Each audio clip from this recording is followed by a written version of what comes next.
Chapter 4. Anti-Life. James Taggart reached into the pocket of his dinner jacket, pulled out the first wad of paper he found, which was a $100 bill, and dropped it into the beggar's hand.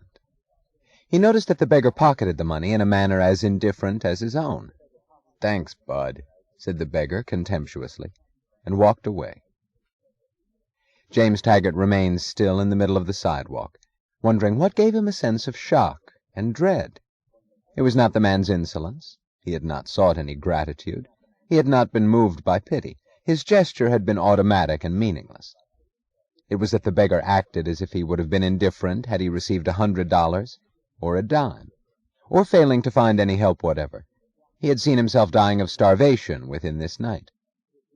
Taggart shuddered and walked brusquely on, the shudder serving to cut off the realization that the beggar's mood matched his own. The walls of the street around him had the stressed, unnatural clarity of a summer twilight, while an orange haze filled the channels of intersections and veiled the tiers of roofs, leaving him on a shrinking remnant of ground.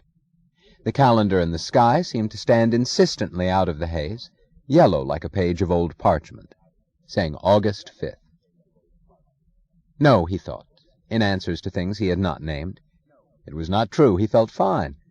That's why he wanted to do something tonight. He could not admit to himself that his peculiar restlessness came from a desire to experience pleasure. He could not admit that the particular pleasure he wanted was that of celebration, because he could not admit what it was that he wanted to celebrate.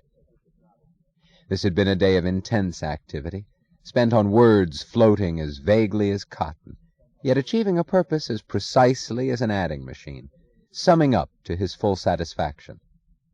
But his purpose and the nature of his satisfaction had to be kept as carefully hidden from himself as they had been from others, and his sudden craving for pleasure was a dangerous breach.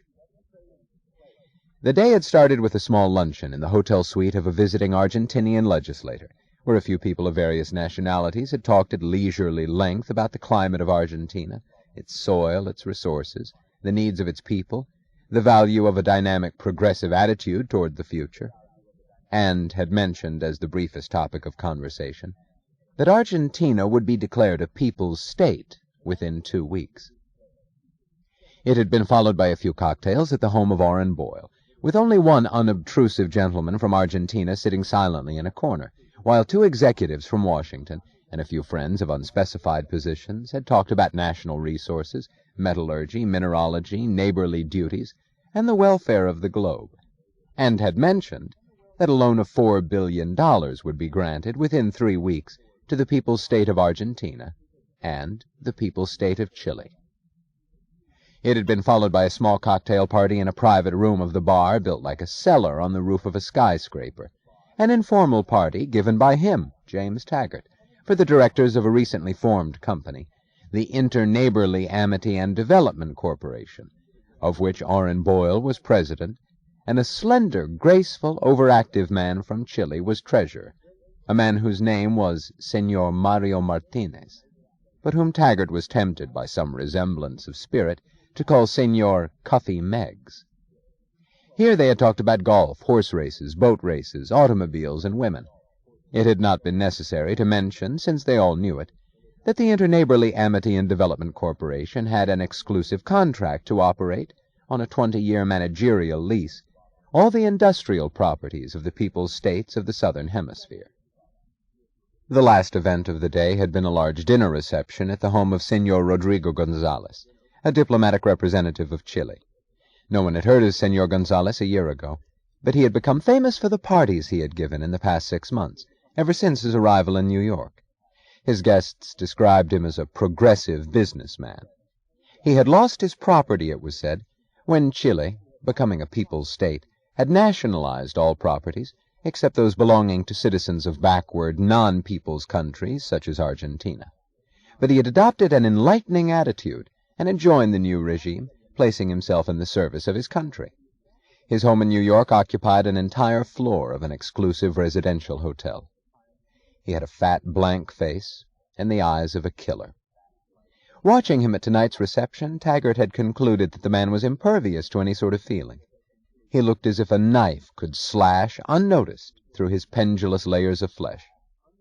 except that there was a lewd, almost sexual relish in the way he rubbed his feet against the rich pile of his Persian rugs, or patted the polished arm of his chair, or folded his lips about a cigar.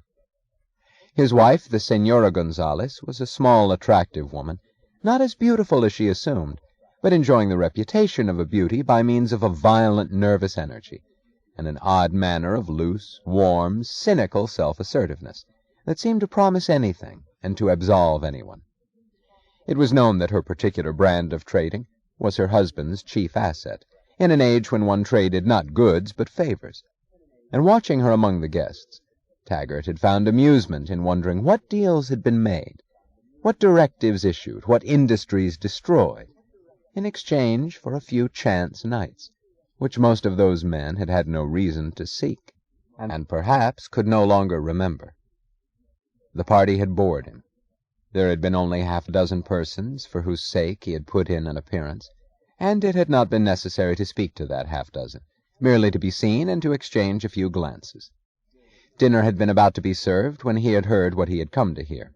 Senor Gonzales had mentioned, the smoke of his cigar weaving over the half-dozen men who had drifted toward his armchair, that by agreement with the future People's State of Argentina, the properties of Danconia copper would be nationalized by the People's State of Chile in less than a month, on September 2nd. It had all gone as Taggart had expected. The unexpected had come when, on hearing those words, he had felt an irresistible urge to escape. He had felt incapable of enduring the boredom of the dinner, as if some other form of activity were needed to greet the achievement of this night. He had walked out into the summer twilight of the streets, feeling as if he were both pursuing and pursued. Pursuing a pleasure which nothing could give him in celebration of a feeling which he dared not name. Pursued by the dread of discovering what motive had moved him through the planning of tonight's achievement, and what aspect of it now gave him this feverish sense of gratification. He reminded himself that he would sell his Danconia copper stock, which had never rallied fully after its crash of last year, and he would purchase shares of the Inter-Neighborly Amity and Development Corporation, as agreed with his friends, which would bring him a fortune. But the thought brought him nothing but boredom. This was not the thing he wanted to celebrate. He tried to force himself to enjoy it. Money, he thought, had been his motive. Money, nothing worse. Wasn't that a normal motive, a valid one? Wasn't that what they all were after? The Wyatts, the Reardons, the Danconias? He jerked his head to stop it. He felt as if his thoughts were slipping down a dangerous blind alley, the end of which he must never permit himself to see. No, he thought bleakly, in reluctant admission. Money meant nothing to him any longer. He had thrown dollars about by the hundreds, at that party he had given today, for unfinished drinks, for uneaten delicacies, for unprovoked tips and unexpected whims, for a long-distance phone call to Argentina, because one of the guests had wanted to check the exact version of a smutty story he had started telling, for the spur of any moment, for the clammy stupor of knowing that it was easier to pay than to think. "You've got nothing to worry about under that railroad unification plan," Orrin Boyle had giggled to him drunkenly. Under the railroad unification plan, a local railroad had gone bankrupt in North Dakota, abandoning the region to the fate of a blighted area. The local banker had committed suicide, first killing his wife and children. A freight train had been taken off the schedule in Tennessee, leaving a local factory without transportation at a day's notice.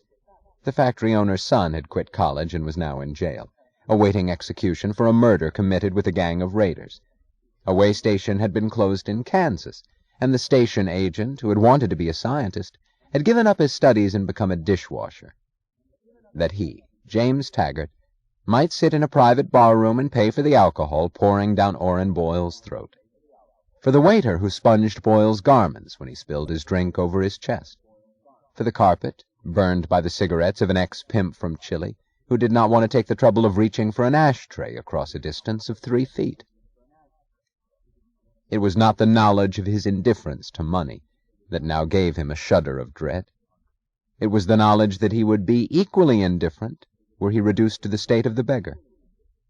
There had been a time when he had felt some measure of guilt, in no clearer a form than a touch of irritation, at the thought that he shared the sin of greed, which he spent his time denouncing. Now he was hit by the chill realization that, in fact, he had never been a hypocrite. In full truth, he had never cared for money. This left another hole gaping open before him, leading into another blind alley which he could not risk seeing.